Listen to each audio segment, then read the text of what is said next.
Good day! The English macro skill focus of this video is vocabulary. We shall be discussing the following: language styles, rules of language styles, and examples of formal and informal words. At the end of this video, this should be your learning target. I can differentiate formal from informal words.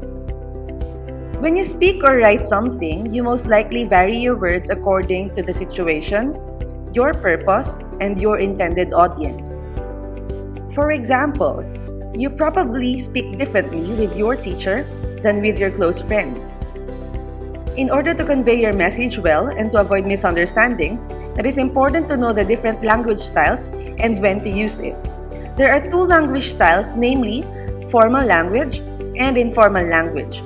As an overview, formal language is serious, but informal language is casual.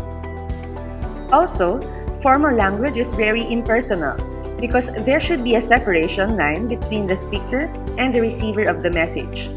But informal language is very personal, as the speaker and receiver may know each other. Generally, formal language is used for serious topics or when speaking with people that one does not know well, while informal language is usually used when speaking with people that one knows quite well. This is used in conversations and may feature colloquialisms or slang words. Idiomatic expressions and contractions are also considered informal language.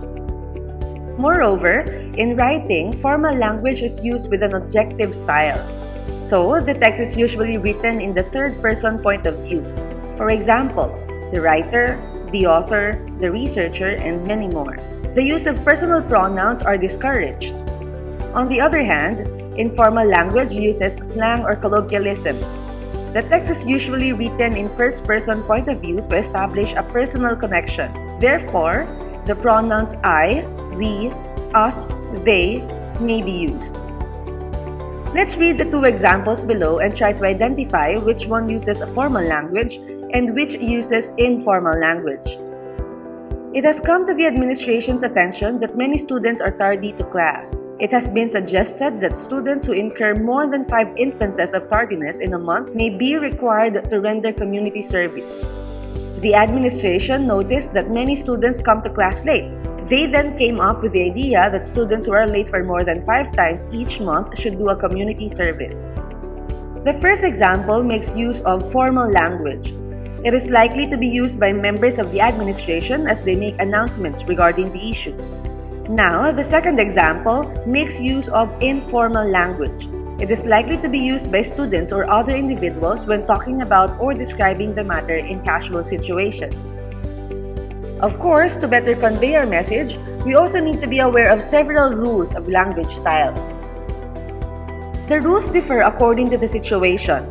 For instance, the manner of writing to a company may be far different from writing to an individual. When you are writing to a company, use formal words if you do not know anything about the person. In the letter, you write, "Dear Sir or Ma'am." The phrase "to whom it may concern" is already old-fashioned and not to mention stuffy. But since the internet is very much available for everyone's access, try to at least search for a contact person of the company that you are writing to. So, if you only know the title or name of the person, you should still use formal words. You write, "Dear Sir," "Dear Doctor," "Dear Attorney."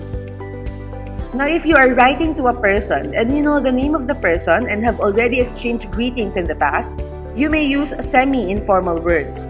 You write "Dear Mr." then the name. For example, "Dear Mr. Bean," "Dear Miss Lawrence," and such. But if you know the person well and are on familiar terms, you may use full informal words. Example, "Dear Ben," or "Dear Friend," or "Dear Beshi." How would you now know which words to use for formal and informal language? Here are some examples of formal and informal words. I would just like to inquire about something. Inquire is the formal word used in this sentence. If we convert it to informal sentence, it would be, "I would just like to ask." Ask is an informal word. Second set of sentences. The program will commence in 2 minutes. Commence is the formal word used, When used in a more casual context, the sentence may be, "The program will start in 2 minutes." The formal word commence is changed to the informal word start. Third set of sentence. The internet has negative effects. Negative is the formal word use. To make this sentence more informal, negative must be changed to bad. The internet has bad effects. Fourth set of sentence. One should know how to manage conflict. Formal word used is manage. To make this sentence more informal, manage is changed to deal with, and the third person point of view is transformed to first person. You should know how to deal with conflict. Let's have more examples. This is a reminder to, this phrase uses formal language. To make it informal, we change it to don't forget. In this way, the tone is more casual. This needs to be utilized. The formal word used is utilized. To fit this sentence in an informal setting, we also change the point of view. We have the uses. The team needs to fabricate a new project. Fabricate is a formal word. Its informal counterpart is make. Therefore, the informal sentence is, the team needs to make a new project. Last pair of sentence. The information about the virus needs to be disclosed. Disclosed is a formal word, and its informal counterpart is explained. The informal sentence is, the information about the virus needs to be explained. That concludes our video for formal and informal words. Thanks for watching!